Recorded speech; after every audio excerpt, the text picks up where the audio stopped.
You are the moon goddess. But how? Please, there's no need. I'm not interested in fighting anymore. I find that a little difficult to believe. Yeah. Honestly, so do I. The way you used my own power against me was a brilliant strategy. And then, in the final moment before I was thrown into this space, I got to see an old friend. Mr. Dainsleif. Right. It was so long ago now.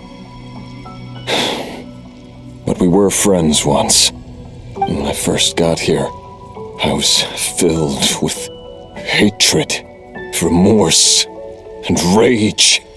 How I cursed and devoured. I tore everything here apart. I was consumed by the desire to leave this place and have my vengeance. But to no avail.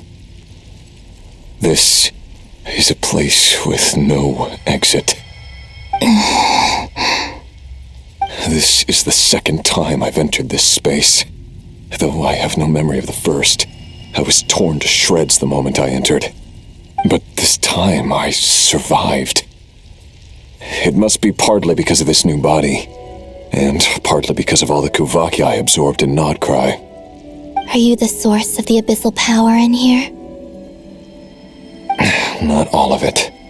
Some is from when I first arrived here and tried to destroy everything. But there was already a degree of abyssal power here before I entered. And like a venomous snake baking in the merciless sun, it tried to slither into my shadow.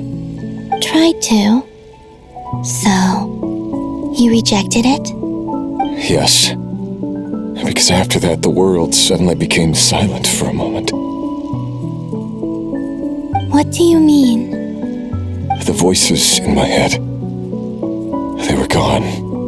And then I saw her. Her? Thelindis. My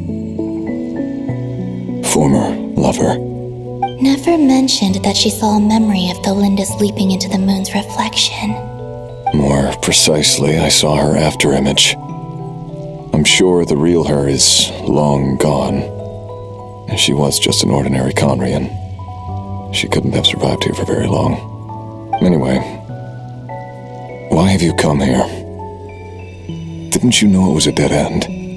If I hadn't escaped through the moon gate, my friends would have been in far greater danger. Oh, I see. Because of your power. The power of a moon goddess. What? You'd like to know how I know, wouldn't you? The one who resurrected me said so. I could hear a deep lust for power in his voice. Do you mean... Dottore? Dottore. So that's what he's called.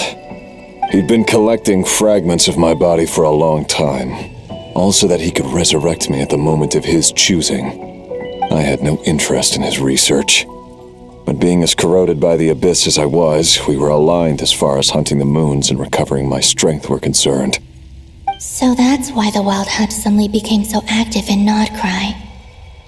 When I left the Fatui in my weakened state, Dottore must have felt that his time had come.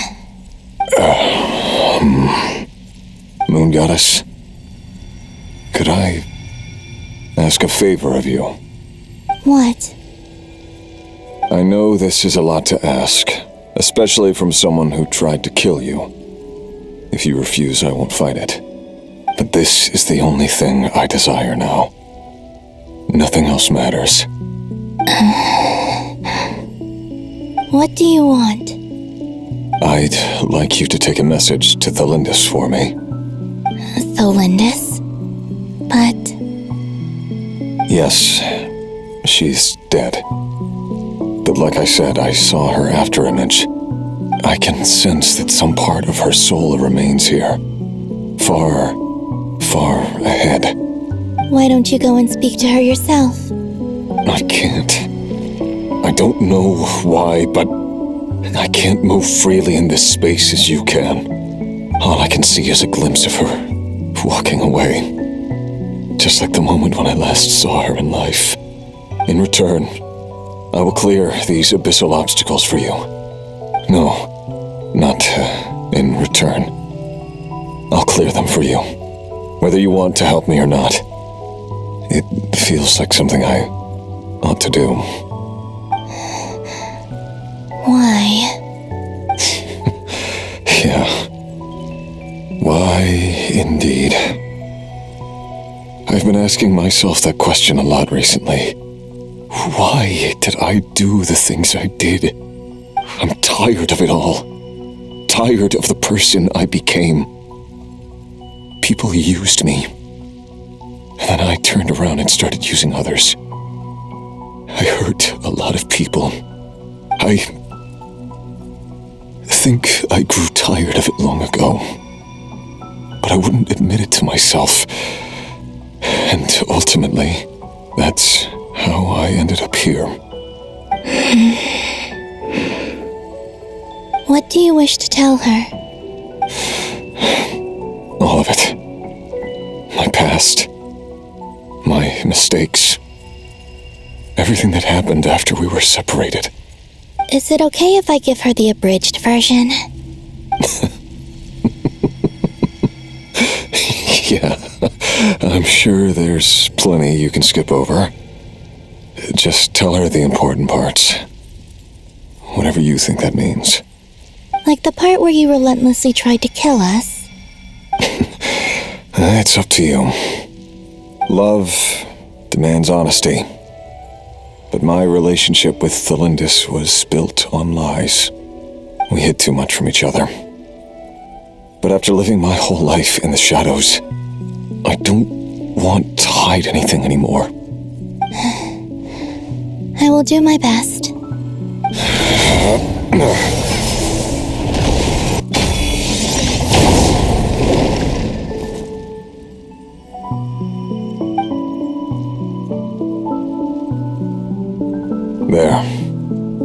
The abyss will no longer stand in your way. Even though Mr. Dainsleif felt he had to fight you, I think he still regarded you as a friend. Dane? He said that you betrayed him, but he also felt great remorse at never having understood what you were truly going through. Why tell me this? Because if he'd known that someone could take a message to you, I believe that's what he would have said. Thank you. It means a lot. I know this will sound strange coming from me, but don't die, Moon Goddess. I can tell that you're determined to get out of here.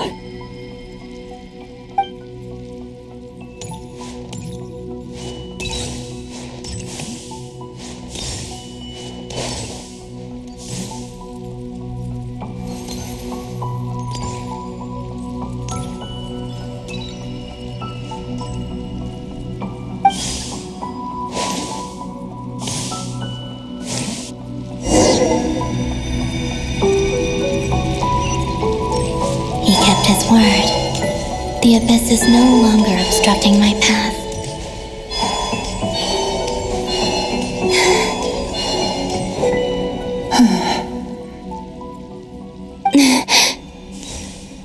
Is that Thelindis? She wasn't far off at all. And yet, they can never meet. Hello, Miss Thelindis. Who are you? How do you know my name? I've never seen anyone else here before. You can call me Columbina. I promised Rerir that I'd bring a message to you. Rerir? My Rerir? Is he well? He's doing better than he was. Better than he was, huh? Sounds like he's had a pretty rough time. Others have had a rough time on his account too. In many cases, their time ran out because of him. And I'm not just talking about the children of the Crimson Moon. So, things got worse before they got better. Could you tell me what happened, Miss Columbina? Are you sure you wish to know? Yes. This is my opportunity to learn the truth. No matter how hard it is to hear, I have to know. I admire your courage. However, time is short. I cannot stay here for long.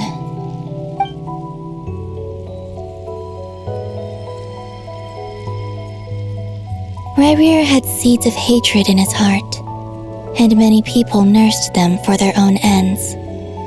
On some level, everything he did was to try and find a way to see you again. But in the end, he came to regret his mistakes.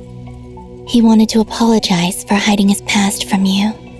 Beyond that, he did not say specifically what it was he wished to convey to you, but I'm sure that you've always been on his mind. You are what has kept him going over all these years.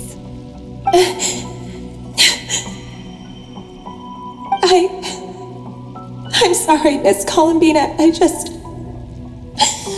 is so upsetting. I'm not sure how to put my feelings into words. It's all right. I understand. Well, that's everything from me. So, I guess I'll be... Wait. One moment. Time flows backwards here. The road ahead only leads further and further into the past. I know. I intend to reach the end of that road. Without a moon marrow, without the 3 moons' power, you won't make it far. Wait, unless... Are you one of the moon goddesses? You could say that. I see. I often think to myself, if life is like a train ride, why haven't I reached the terminus? Where am I even going? And it's not just me, it's this whole place. Wherever it is, it seems like it's existed forever. It's such a mystery. Where is it going? I must seem so ridiculous. I can't answer these basic questions, and yet I jumped right in here without hesitating, only to be torn apart the moment I entered by powerful energy currents. Only my soul remains now. Thinking back, I was suddenly overcome with fear and terror in that moment.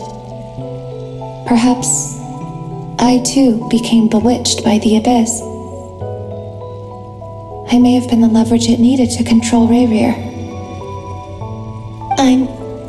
I used to be a researcher at the Universitas Magistrorum in Conria, researching the iridescent moon's marrow. Eventually, I came to the conclusion that time in here flows in reverse. Rerir was one of the Finster King's retainers. With me, he was in an impossible position. It plagued him constantly. I wanted to help him escape his lot in life. I wanted him to be happy, so I thought I'd use this place to return to the past.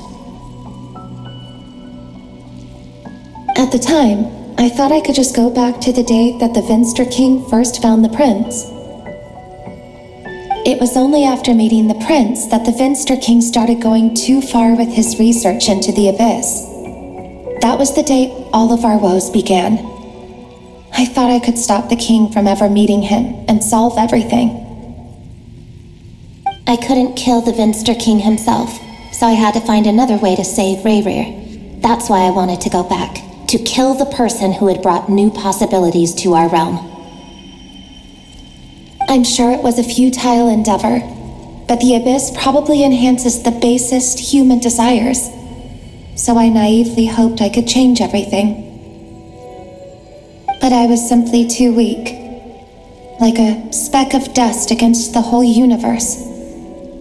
Look at me. I didn't even survive the journey here. Not physically, at least.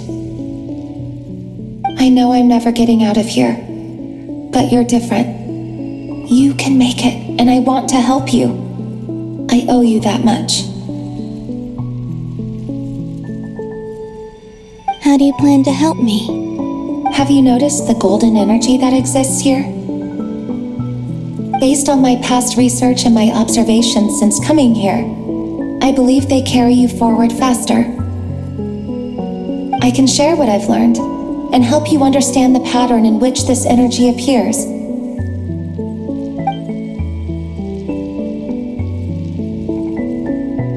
I think you just might... Now, I know you will be able to change the past. Also, I've been speculating about where this phase ends. The documentation was scanned, but from what I know of the legends about the moons, the oldest ones seem to begin with Nibelung, king of dragonkind. I have no way of verifying any of it by this point, but if it's true, you might be able to reach that era if you keep walking. Understood. Thank you, Miss Thelindis. I'm the one who should be thanking you. If you hadn't entered this realm of everlasting death, what use would my deductions be? Thanks to you, they have some meaning. About Rayrir, I'm so sorry. For everything. It wasn't your fault. That's not true. Because we both feared bringing trouble upon each other, neither of us ever told the truth. And that dishonesty sealed our fates. But enough about that. I wish you a safe journey, Miss Columbina.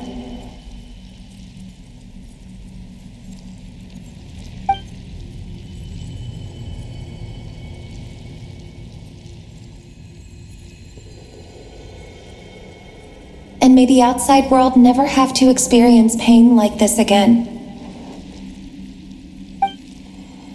Rayrir, you're there, aren't you? I cannot see you, because you exist in the future. I expect we'll be trapped in this prison of space-time for all eternity. But please, gaze upon the past, and then sit for a while. Let's find a place to sit down together, just like we did when we first met.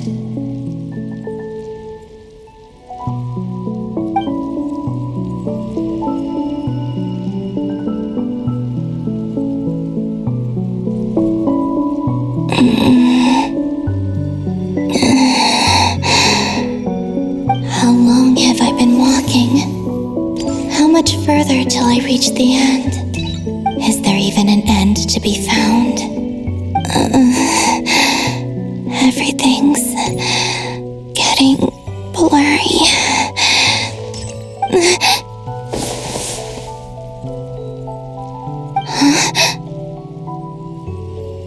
Are you all right, little sister? Have you come from the distant future?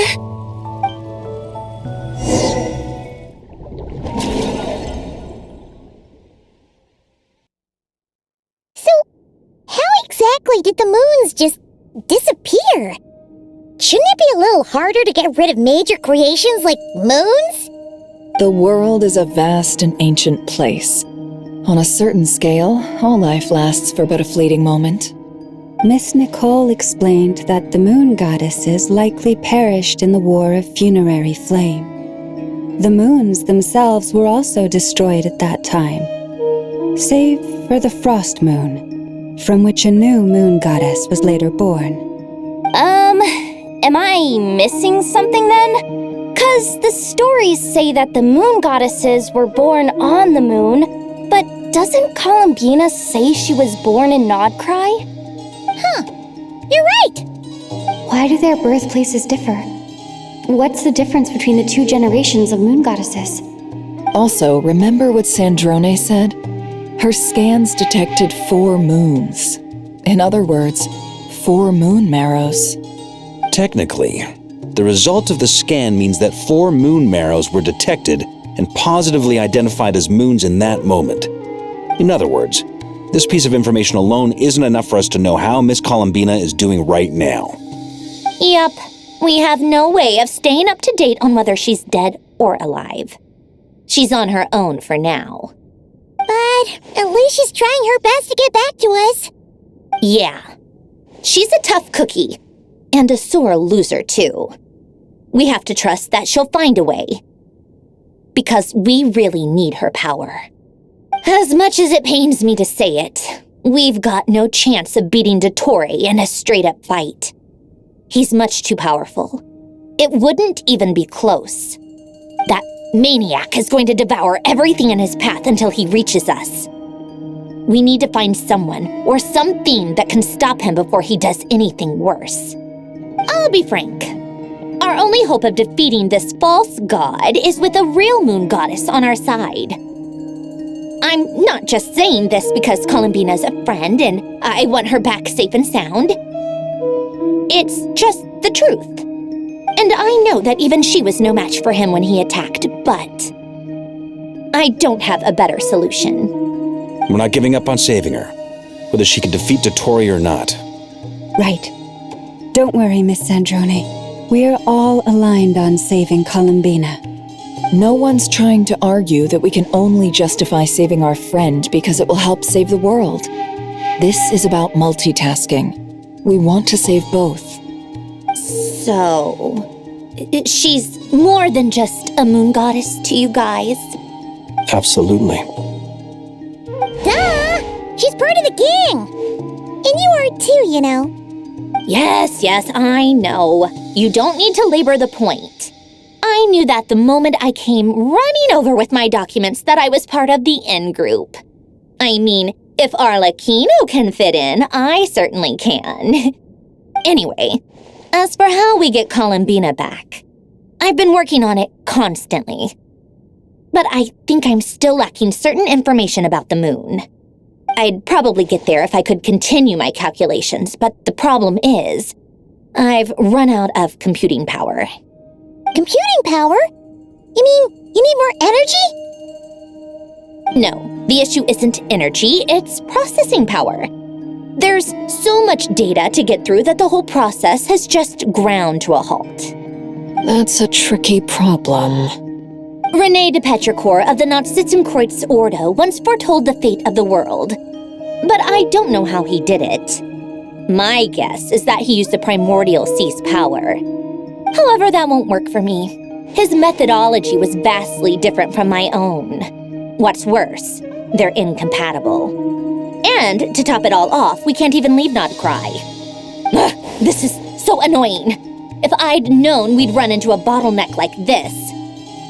Well, no, the design bureau's a bust as well. Curse that Dottore! Couldn't have made this harder for me if he tried. Oh, what do we do then?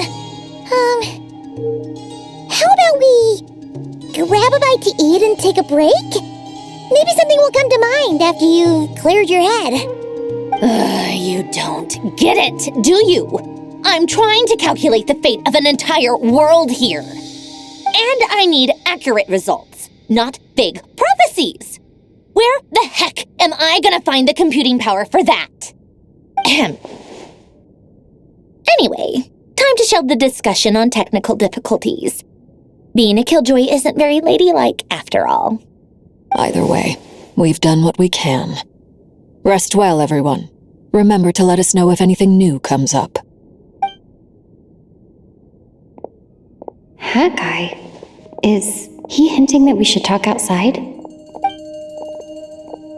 Let's go somewhere a little more private.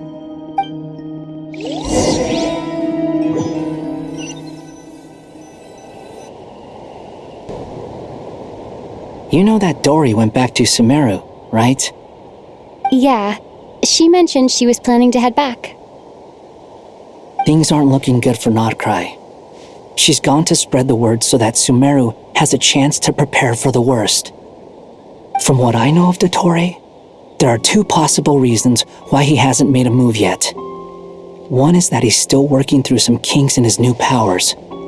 The other is, he wants to see how we're going to react. He'll easily devour everything eventually, so I guess he's in no rush to make it happen.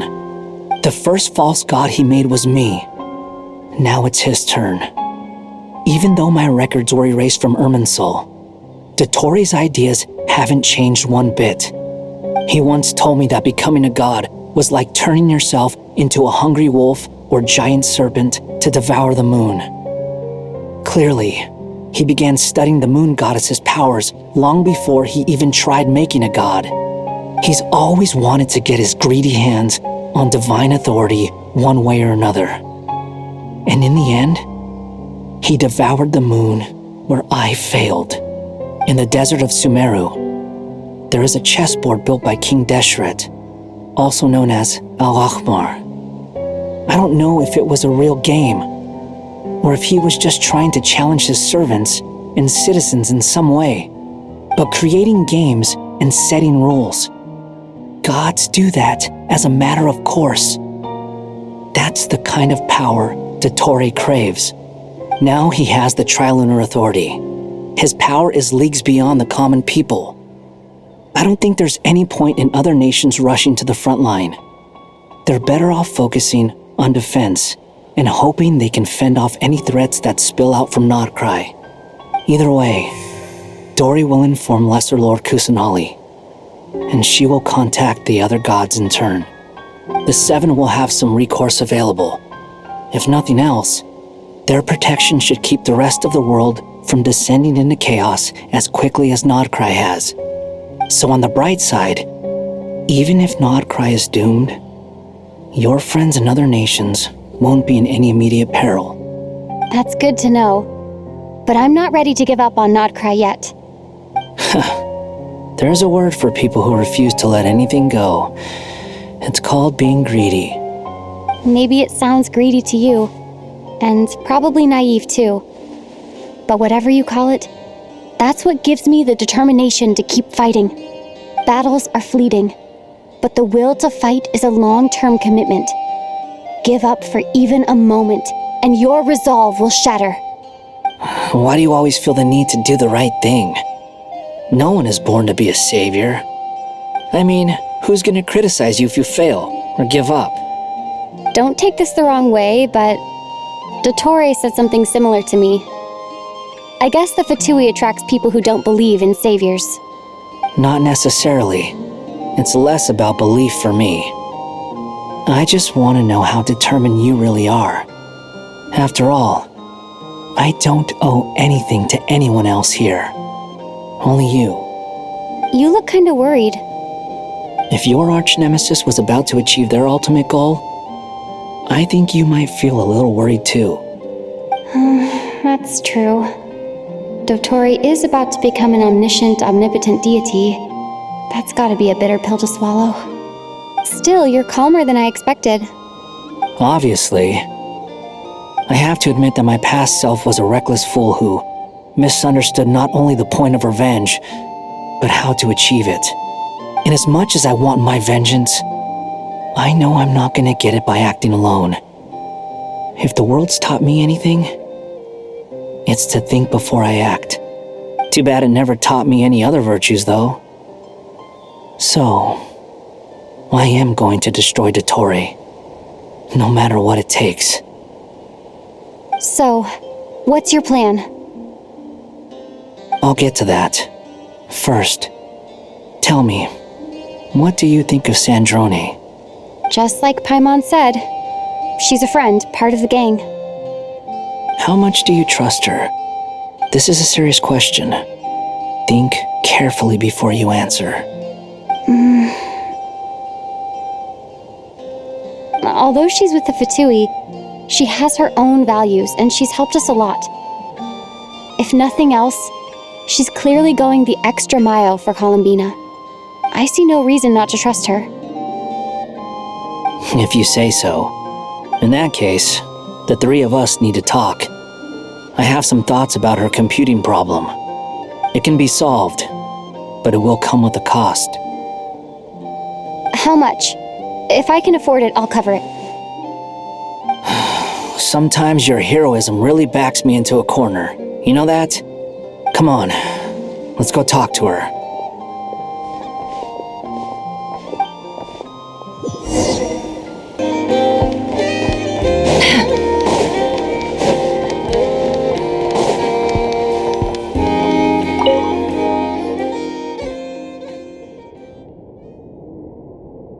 Miss Androne, Traveler. Hey there. Paimon's here too! She was just helping them sort through their things. How did your chat go? That was fast. The call only just ended. Well, you said it was urgent, so we got here as quickly as we could. Albedo, I have some alchemy questions for you. I see. Looks like my knowledge proved useful after all.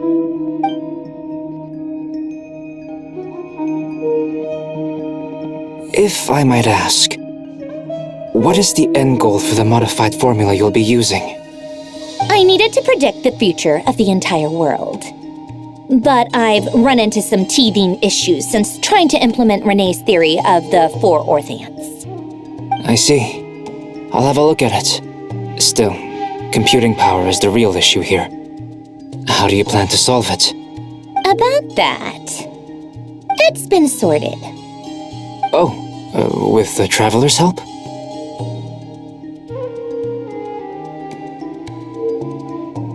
Actually, you're not wrong. She found the person with the solution.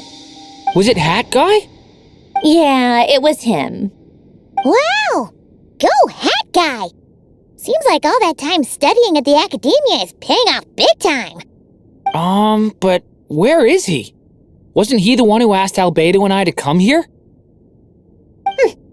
Come with me.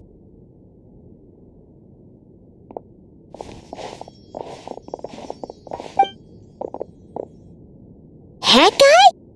What's happened to him? Hat Guy! Can you hear us? No response. I guess he's in hibernation. Hat Guy mentioned that he was a puppet. It seems that his functions are currently shut down. I presume this has something to do with the solution to your computing problem. That's right. He and the Traveler came to see me. Wait, what? You have a solution? Would you calm down? Why do you always react so hysterically to everything? Excuse me? How would you know? You shouldn't be so quick to judge complete strangers. It's very bad manners. Oh, please. It doesn't take that long to figure out that you have a temper. Where does a mere student get that kind of confidence? I've actually published more papers than you. Not that status counts for much. Even Paimon's applied for academia admission. Huh? Are you serious? See? This is why I can't be bothered to explain myself. She recognizes no one's skills but her own. Okay, fine. I'll hear you out. So, tell me, how do you propose to solve my computing power problem? This world itself is constantly processing all kinds of information. If it's the world's future you're trying to calculate, you need a processing device that's designed to cope with that volume. Easier said than done. Only Irminsul can handle that kind of... Wait, is that what you're suggesting? But surely we can't just plug my formula directly into the ley lines. You should be able to tell that I'm not human, right? Yeah, I noticed. The technology, though, seems pretty ancient. Very different from Fontaine's. It's a completely different system. Conrian, to be precise. I'm what they would have called a puppet. Puppets need an energy source and processing power. The artisans who built them sought out the materials most suited for that purpose. You? Do you mean... The Traveler and I have talked it over. She's willing to vouch for you. So, I'll allow you to borrow my core for your calculations. It was built using wood from a silver-white tree, which makes it a small part of Irminsul. Conrian technology and Irminsul wood. Who in the world could have built you? Are you sure about this? A puppet without its core will cease functioning completely. And if it's left in that state for too long, it might not recover. You could die if you do this. You do realize that, don't you? I can put two and two together, yes. No need to rub it in. I won't lie to you. This has never been done before. I cannot guarantee your safety. Doesn't matter. I'm prepared for the worst. Did you two actually talk this through? Is he... Are we really considering this? Yes, we discussed it. The bottom line is, he trusts me and I trust you.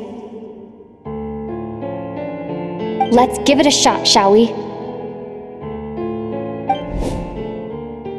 Honestly, I have no clue where this kid even came from.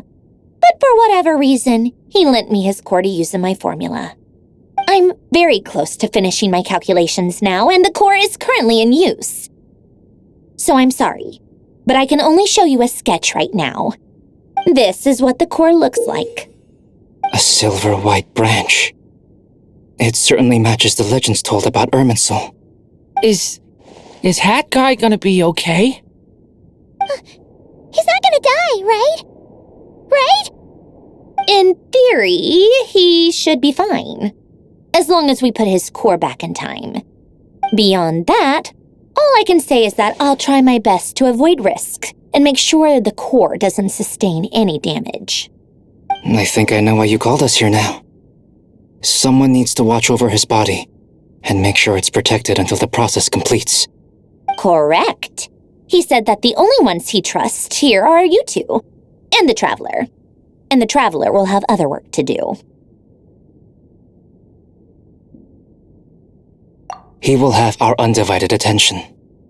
Aw, Hat Guy. On a more positive note, things are progressing steadily on my end. I'll call everyone in for a meeting once the results are out.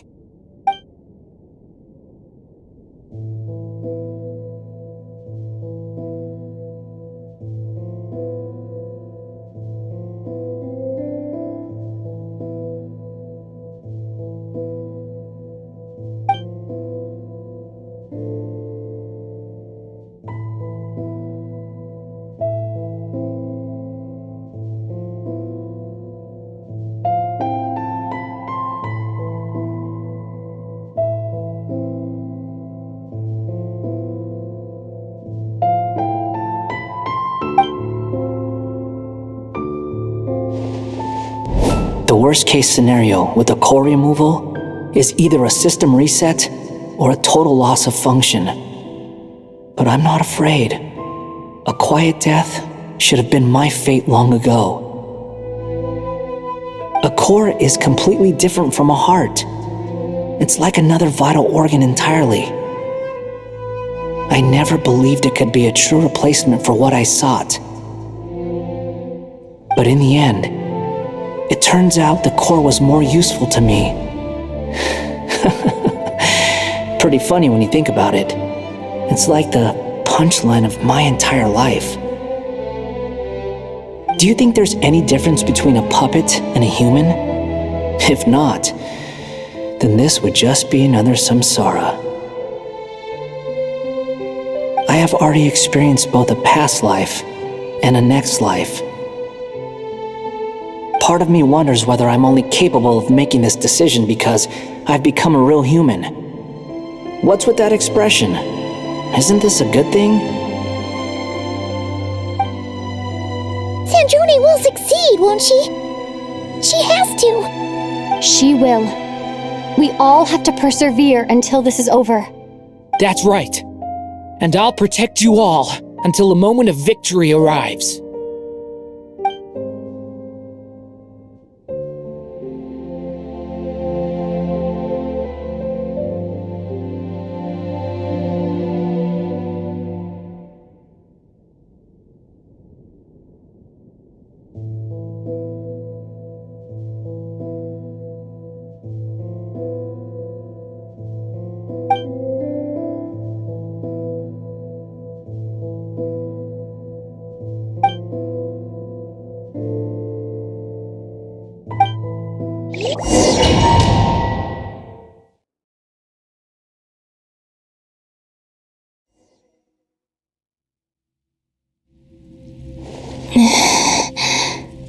Who are you? Call me Sonnet. You have the same power as Canon. Sonnet. So, you're the goddess of the iridescent moon? Oh, goodness. You recognize me? Well then, what's your name? Columbina. Columbina Hyposelenia. Hyposelenia. What a lovely name. Did you choose it yourself?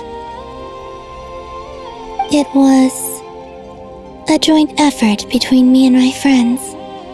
Friends? You mean your friends in the heavens?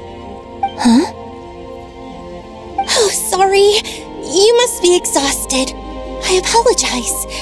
Hang in there. Let me introduce you to my older sisters. Do you mean the other two moon goddesses? Arya and Canon? Wow, you sure know a lot. Hey, does that mean that our story goes on into the future? Oh, I guess that wasn't the best question to ask. It's all right. We were prepared for that possibility. You could say we were too prepared. I can't even remember how long my sisters and I have been here by this point. When did you get here? How long has it been? I can't say for sure, but it feels like it's been forever. I see. Are you feeling all right? You look a little unwell. I can hold out a while longer.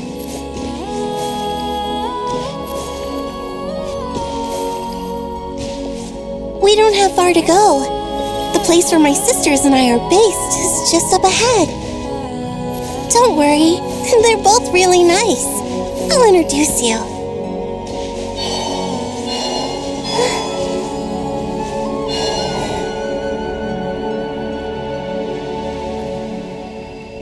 Sisters, I'm back. And look who I've brought with me.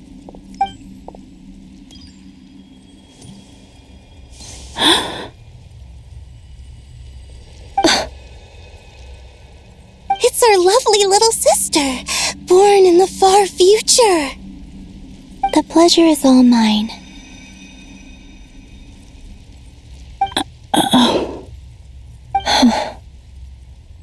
Allow me to introduce you to Columbina Hyposelenia.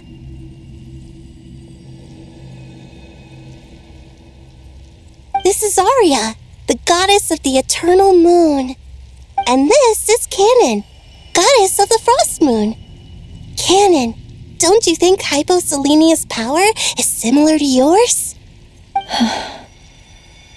Hello, Columbina. I apologize for our startled reaction just now. And please, forgive our little sister if she's been annoying you. She tends to talk a lot.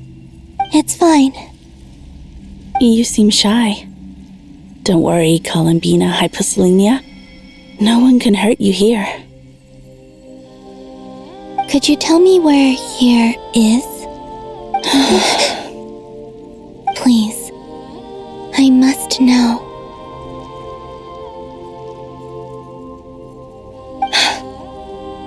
My dear sister, this is where Teyvat's original ruler, the Dragon King Nibelung, imprisoned the moon goddesses. What? You're scaring her, Canon. No, I'm fine. Please, continue. Nibelung, our original master, created us in the distant past to maintain Teyvat. But he left this world and traveled into the dark universe beyond, to explore worlds vaster still. Day and night, we fulfilled our duty in the heavens, until the day that the first descender arrived. The great ruler of the firmament. The heavenly principles. Is that what later generations call them? I see. But we did not reject them at first, nor did they seem to harbor ill intent towards this world. We coexisted in peace. They were like a guest in our home. Slowly, however, we came to realize that our guest had a growing desire to change and dominate the world. And you didn't stop it? No. There was an order to the rules they set up that Nibelung never taught us. We wanted to know if this order would bode good or ill for Teyvat.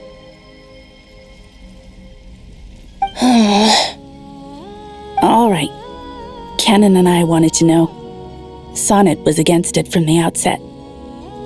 Later, we discovered that this great ruler of the firmament bore an almost paranoid hostility toward the desire of certain life forms to seek power. Or perhaps they feared them. They would even cast down celestial nails as manifestations of their power, to punish the civilizations of the world below. Only this was far beyond mere punishment. Right.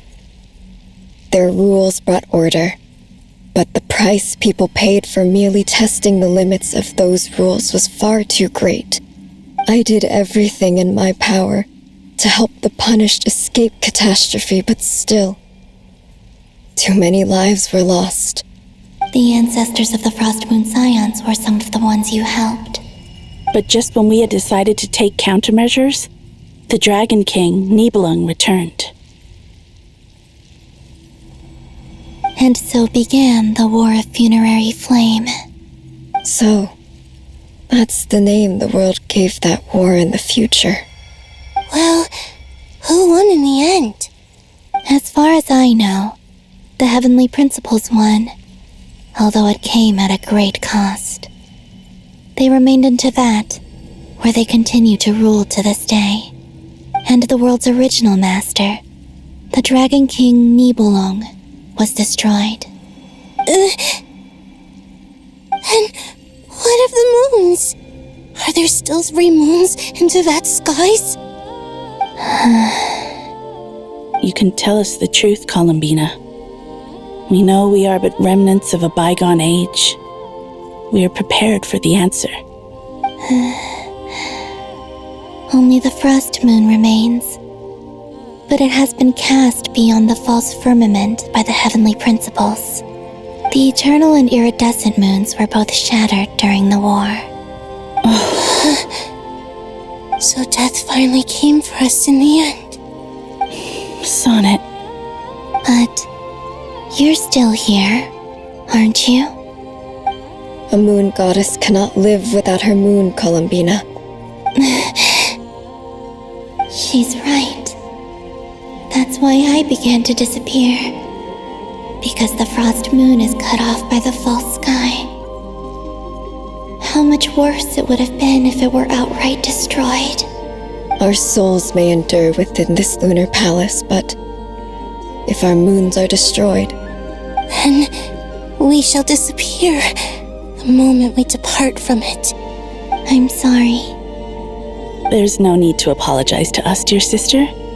If anything, we owe the world an apology. If only we'd decided to act sooner, rather than arguing amongst ourselves. All the more reason not to spend this time in regret and repentance. Instead, we should focus our efforts on how we might help our future sister. Sorry? Don't you see, Columbina, your story is not yet over. Is that not why you are here?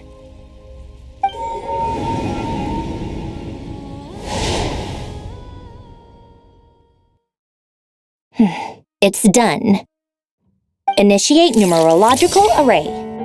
Continue running primary process. Calculate the world's fate through extrapolation.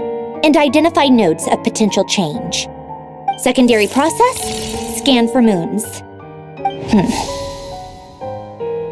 Still 4. The number of moon marrows hasn't changed. Wait, let me think.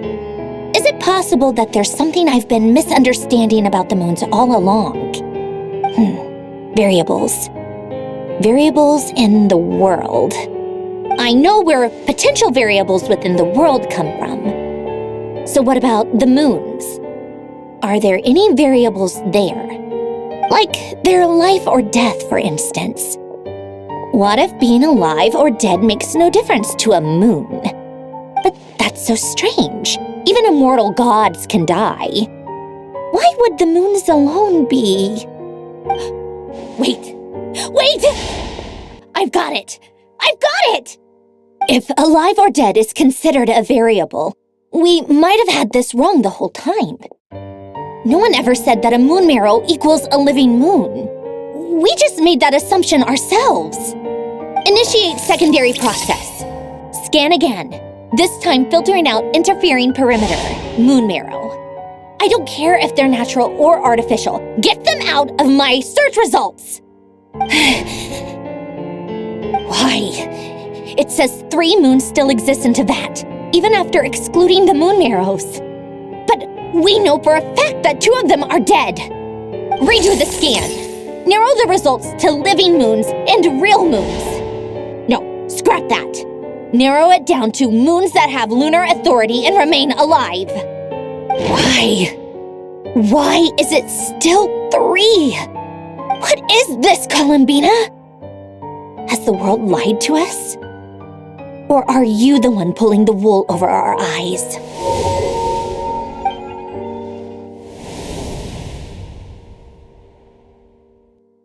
So, you think that the moon's reflection might be where Nibelung imprisoned the 3 moon sisters? Yes, it would explain a lot, such as why that space would respond to a moon goddess's power, opening the moon gate at her command. It would also explain why Miss Columbina has been unable to leave, and why time flows in reverse there. In the messages she sent, Columbina promised us she'd find a way to return, but we have no way of knowing how, when, or where this might happen. The fact that she still has yet to reappear in this world indicates that returning from that place is no easy feat.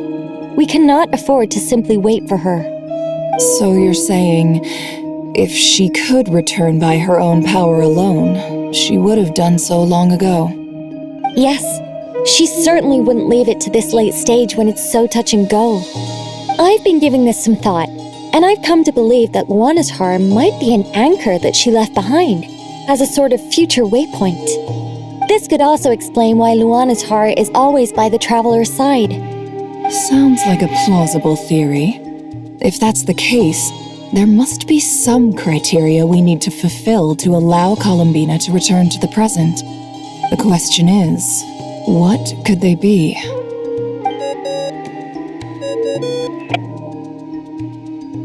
Hello? Listen up! This is extremely important!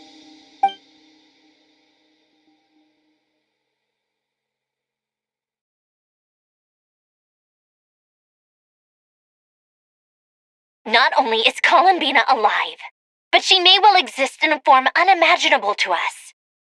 I'm still unclear on the details, but she's done something truly inconceivable in the past. And the clue to what she's done lies in the moon and Teyvat sky. Truly amazing.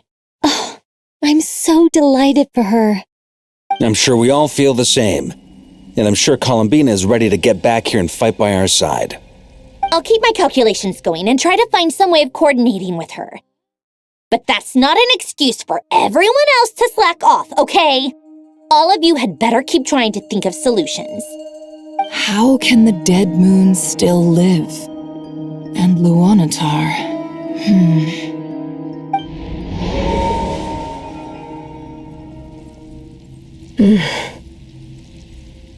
It's hard to believe that's what will happen in the distant future. Our authority is linked to the most fundamental rules of Teyvat. I suppose it's no wonder that many would covet that power. I didn't realize that when you said friends, you meant people who live down in Teyvat. It's so lovely. I always wanted to go down there and have some fun. Have you ever tried leaving this prison? Of course. Between us, we've tried everything. But no matter where we go, this space will eventually bring us back here. It's like the center of a whirlpool.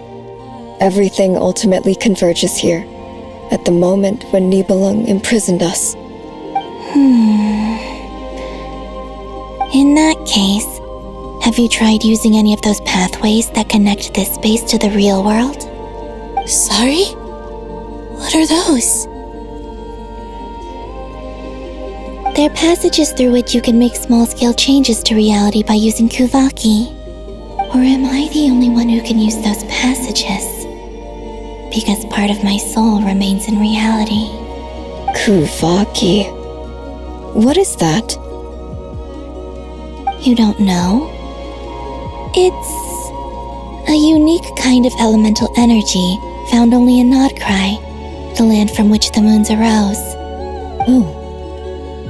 Well, it's true that the moons first rose up from the part of Teyvat you say is called Nodcry. But there is no difference in the elemental energy between there and anywhere else. What? Could you show us some of this Kuvaki? Hyposelenia? Maybe if we see it, it'll make more sense. Okay. Isn't that just your power? What? But it's everywhere in Nodcry. In the air, in the land. Even the creatures who live there have adapted to its influence. How curious. This Kuvaki certainly did not exist anywhere in the world before we were imprisoned. Let alone influence living creatures.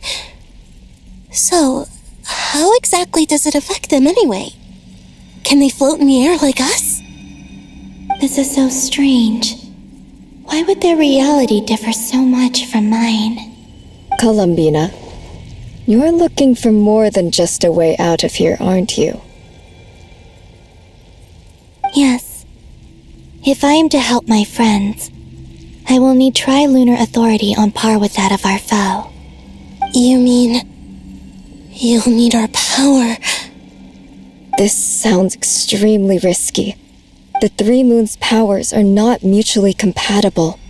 Concentrating them into one goddess will be a very painful process. And if anything goes wrong, it could tear you to pieces. I know. But I'm willing to take that risk. Even so, let's say we successfully transfer our authority to you. How will you take it outside this prison? Nibelung constructed this realm specifically to prevent us from using our powers to interfere in his war. No moon goddess can leave this place alive. What if I don't leave alive?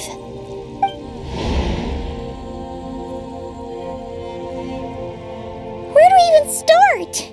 How are we supposed to figure out what we're meant to do to help Columbina?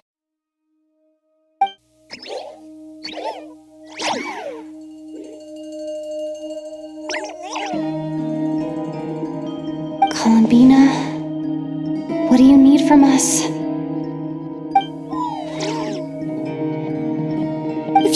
barely got to the beginning of time in there. How do you think she'd leave us a message?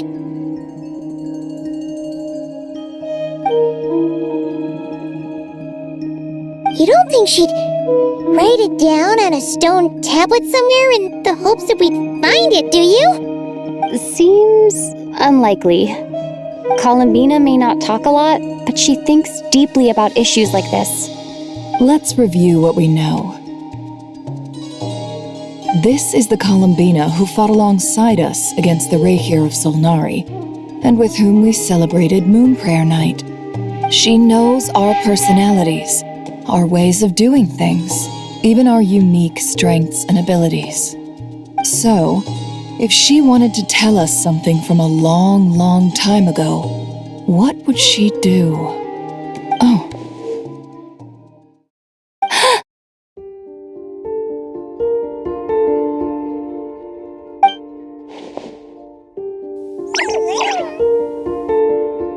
Traveler, you once said that those golden ripples also appeared when Luanatar was born. What if Columbina left Luanatar here, not just as an anchor to the real world, but for some other purpose? If she is part of Columbina, and Columbina knows that I can see past events through her... Oh yeah! Like when you peeked into Rarer's past through his heart! Never, wait. If you're right about this, and you can really see past events through Luanatar, your eyes, they'll... Oh, I know. Looking at Rerir's past in Conria was already enough of a strain on my eyes. Looking this far back into the past, it'll surely blind me. But it's our only chance. This is the only way. Boss! We spoke about this once, a long time ago. Do you remember what I said, Yehoda? The day I lose my sight, the Curatorium of Secrets will be yours to run. But... What's wrong? I'd be overjoyed if I were you. This day's come a lot earlier than either of us expected. I need to know you'll honor our agreement, Yehoda. Promise me. Yes, Boss Neff. I promise. Are you sure you don't want some time to think this through? What is there to think through? I should have gone blind after our battle with Rerir. Frankly, it's almost criminal that I got away with it for this long. Then at least let me take some precautions on your behalf. And if you really do lose your sight, I'll visit your office every day and make sure you're well looked after. Oh, please, anything but that. I was actually ready to go through with this. Are you trying to scare me into backing out? As if I could ever scare you. I'll assume you're just joking to calm your nerves. All right, enough chit-chat. Let's do this.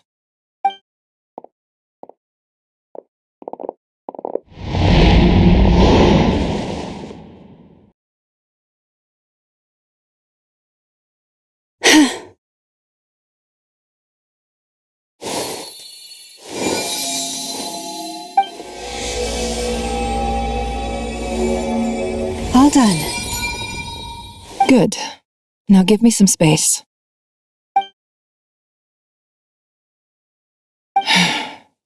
Come on then, little one. Show me what happened in the past.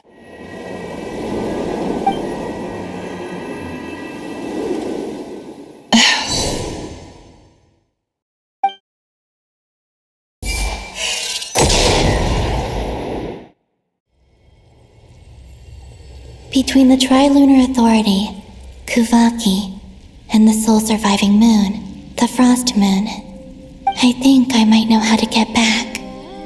But I will need my sister's help. Time to go talk it over with them.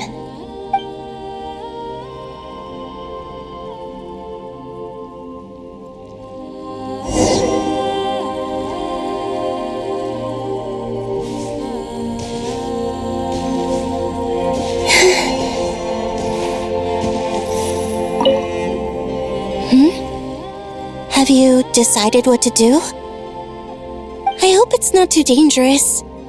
You really scared me when you said that thing about not leaving here alive. Come on, let's go find the other two.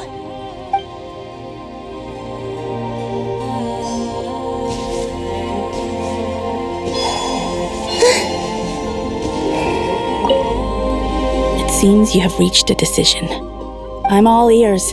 What do you propose?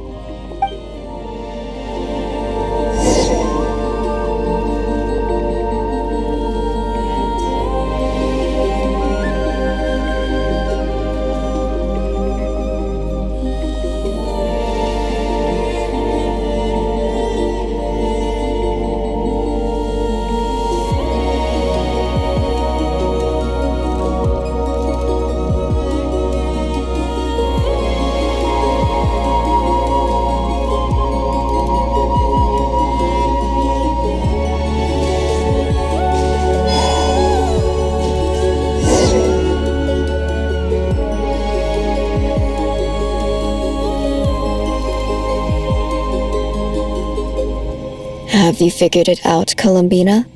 Tell us, how do you plan to leave this place? I intend to die here, in this moment, and then be reborn in the future with the help of my friends. What? What are you saying? How can the dead be reborn? And how will you inform these future friends of your plans? You can't exactly leave oracles. Nothing can escape this place. Not a single ray of moonlight. And even if you found a way, what if they never find the message you left for them? You'll... No, that won't happen. Come again? They will find my message. I'm sure of it. I'm not following. How exactly will you achieve this? It's quite simple, really. First, I will leave my soul here.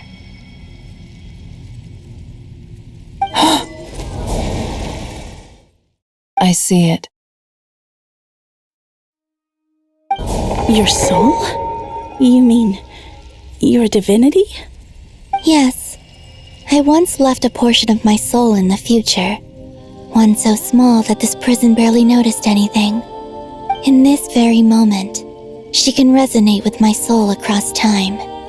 When the time comes, I believe that she can serve as an anchor to pull my soul from here back to the future reality. Just as gravity connects the world to the moon. Exactly. In the future, where I came from, the moon has been cast beyond the false sky, but I can still feel that it is there. In a similar way, I can feel a connection to the soul fragment I left behind even now. My friends can use it to detect my presence. But how do you just leave your soul here? Is that even possible? On my way here, I met an ordinary mortal who entered this place long before I did. Her body is long gone, but her soul remains. And before that, I encountered an old enemy whose entire soul survives here intact, while the power that once corrupted his body has faded away. So, perhaps this space is specifically designed to imprison divinity and authority, but not the physical body. Still, even if your body can escape, would it not just be a lifeless husk without the soul inside? Wait, is that what you meant when you said you wouldn't leave alive? Yes. I shall turn my body into moonlight and pour it over Nodcry. That power shall protect the land and quietly blend into it, awaiting my soul's return in the future. However, I cannot do this on my strength alone. I would need your help to do this, so I'm humbly asking for your assistance. Oh, dear sister, you need not be so formal. As I said before, we are but remnants of a bygone age. You, on the other hand, were born alone in that distant future, and you have walked a long and lonesome road since then. How could I bear to let your story end here in this dungeon? Don't forget, we are your sisters, your family.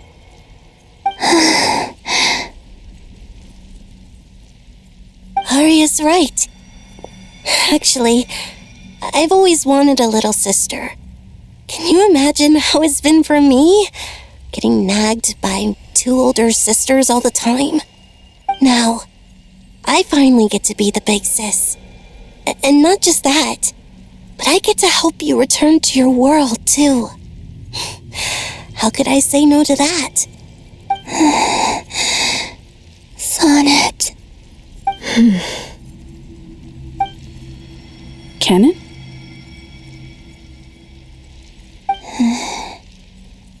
I'm sorry. I know this is a bold request. The frost moon is rightfully yours, and it remains intact. Oh, no, please, don't misunderstand me, Columbina. I was just thinking back on the years that the 3 of us once spent together. You cannot imagine how happy I am to hear of the future world you describe. The Frost Moon Scions, your lovely, kindly friends. For the 3 of us, whose purpose in life was to maintain the peace in Teyvat.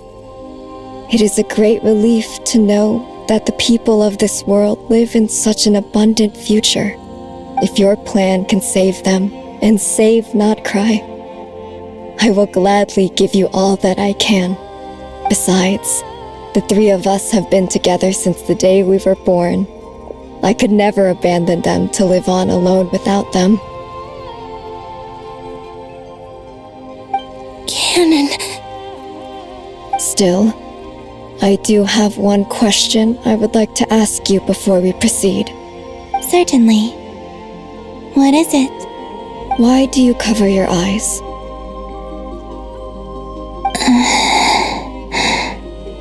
Yeah, I was curious about that too. But it seemed personal, so I didn't want to intrude.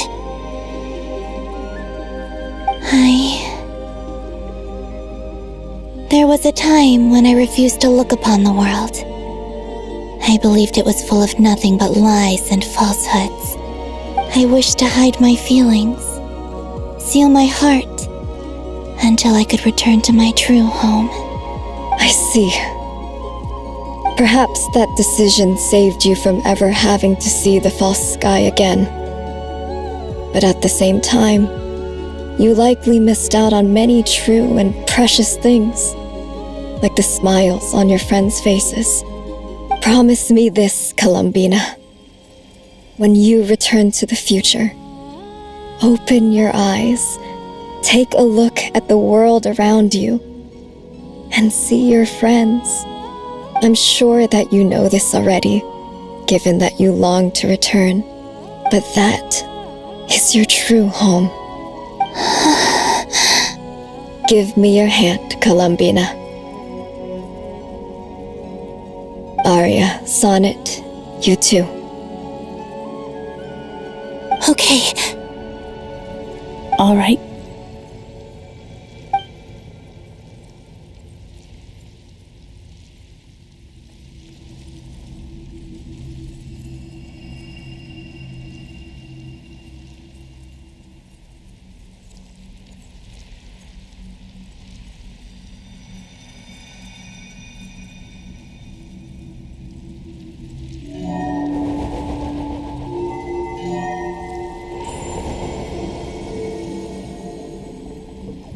We once were the songs sung for eternity, but now it is you who must continue to sing. We once were the tides in the great river of time, but now we subside, and you arise. We were the messengers of madness and inspiration, but now the lies have faded, and your truth must endure. We are souls awaiting the sun.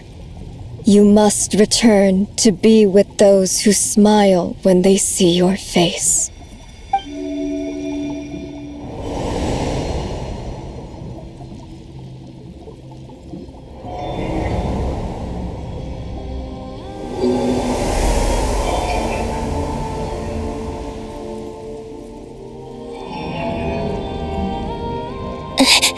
Is it done? Yes. We have transferred the authority over all 3 moons to Columbina Hyposelenia.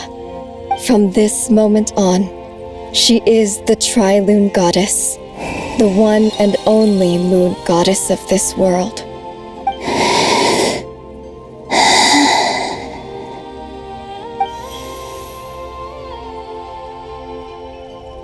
Thank you. Thank you, my sisters. Now go, and do what you believe is right, Columbina Hyposelenia. Be aware that we cannot grant you the power of the 3 moons beyond these prison walls. The conflict that arose over their remains following our disappearance will still take place. I understand. Sisters, oh, my body. It feels... Now that we have given up our power and authority, our bodies are merely mortal shells.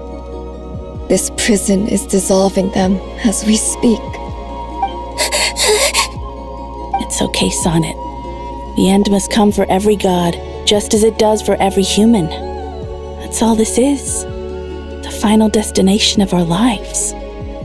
Canon and I will be by your side the whole way. We have one final request, Columbina. Could you use the 3 moons' power to send us back into the real world? Now that we have lost our powers, I doubt this space will seek to hold us further. It's just... we would like to spend our final moments together in the only place we ever called home. Of course. Gladly.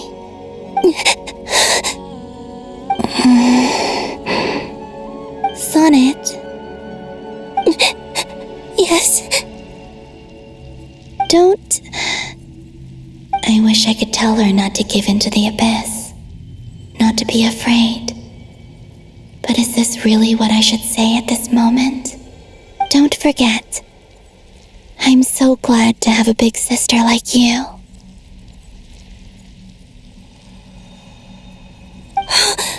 No, Hypo. Thank you. I'm okay. I'm not afraid. As long as my sisters are with me, I won't be afraid.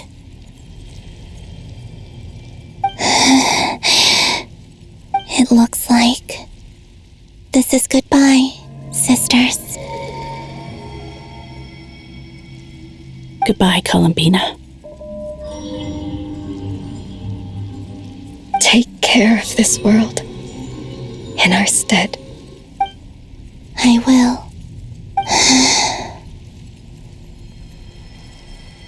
And now, it's time for me to bid farewell to my body, too.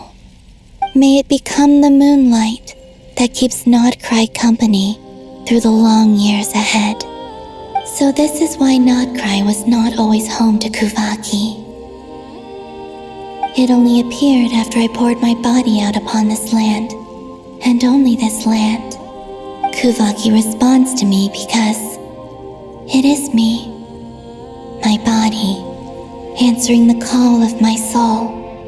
And the golden energy I've encountered on my way here was, in fact, that very soul, which I am about to leave here to guide me.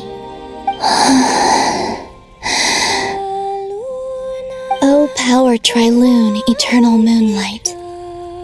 I, Columbina Hyposelenia, lay aside my body. Let it be cast into the dark night to illuminate the future. May it be a companion to all who dwell beneath the moon.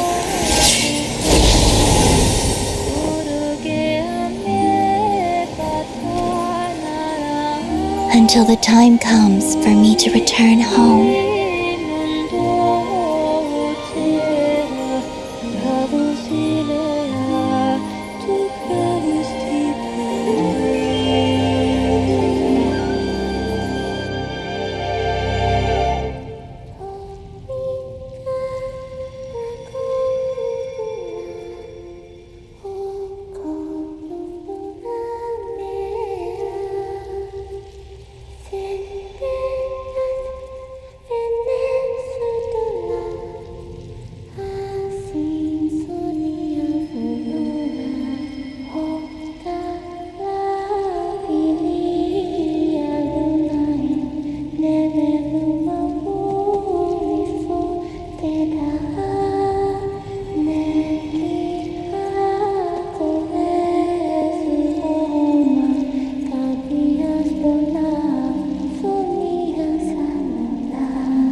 Were we even allowed to see that? Is anyone? Can you still see? How many fingers am I holding up? I see 2 fingers, and a look of sheer terror on your face. Truly astounding, Miss Nefer. Your eyes have glimpsed the very ends of the world, and yet they remain as sharp as ever. Or is the credit for this miracle due to Miss Lauma? It seems that even time itself is no match for your medical skills. Surely you jest, Mr. Flint. I suspect we have Columbina to thank. She must have realized the immense toll that the ritual would take and purposely set aside some of her power in the past to protect Nefer's eyes when this moment arrived. There is always a great price to pay for witnessing the truth, but it seems that this time, Columbina has shouldered that burden on our behalf. She chose the perfect method of getting a message to us. Though her eyes were always shut, she was clearly so perceptive. She knows us well. She knew exactly how we would think and what we would try. Despite being separated by time and space, we're seeing the same possibilities and seizing the same opportunities. We still don't even know if she's okay right now. But as long as there's a chance we can do something, we'll fight to make it happen. We'll get you back somehow, Columbina.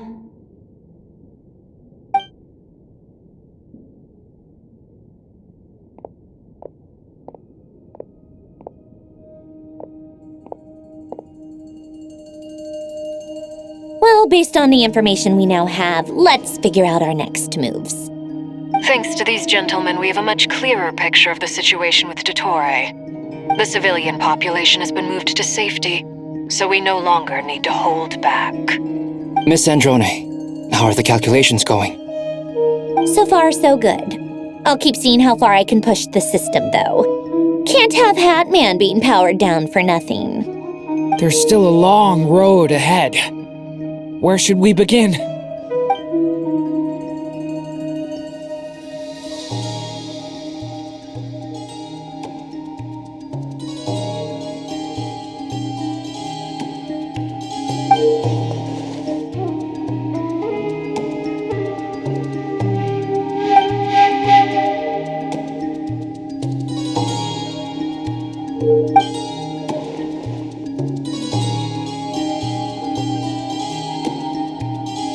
Our plan is clear. Time is short, so let's get moving. There's just never enough time, is there? Time is the bane of my existence. Ugh. Anyway, I'm gonna get back to work. All right, we'll do our part too. Yeah.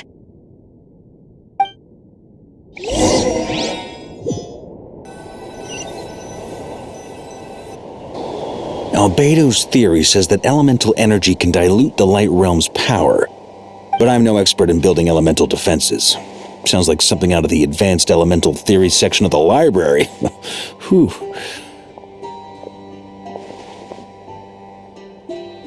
You seem quite troubled. Well, yeah. I mean, who doesn't get a little flustered when they're completely out of their depth? You were the very picture of confidence back when you approached the Hexen Circle. I could have been faking it through that whole meeting for all you know.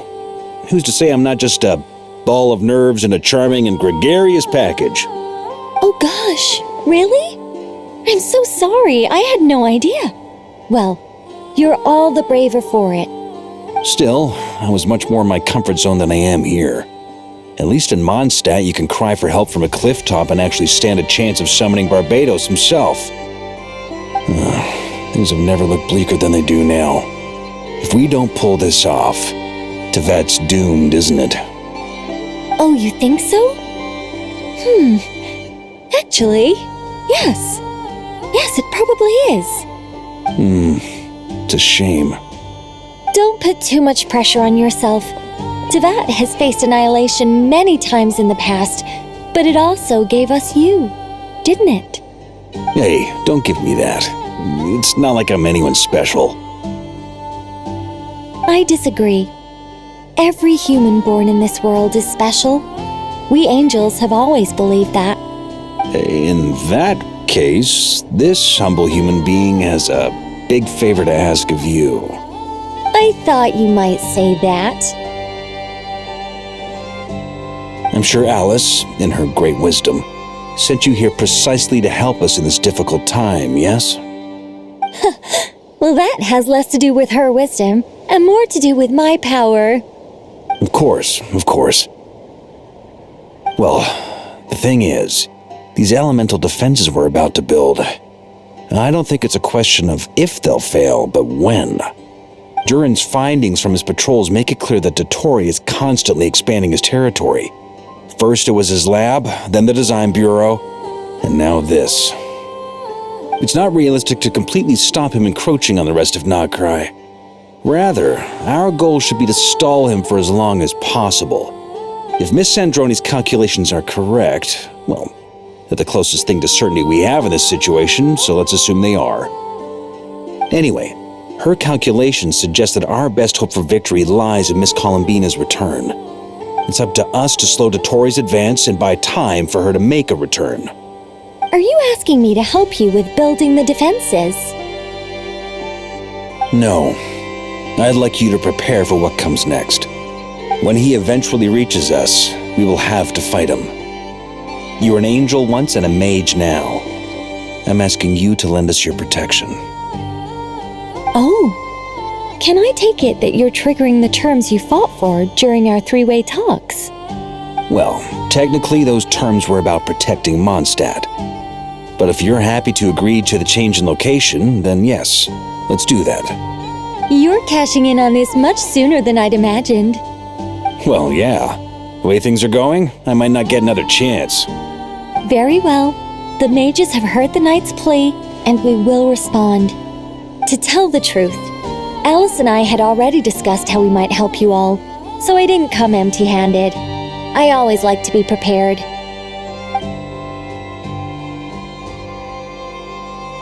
This is... wow. Yeah. This is great. Seriously, thank you. It's been many long years since I had a chance to dazzle humanity with a little divine intervention. To humbly serve as a reliable and responsible guide.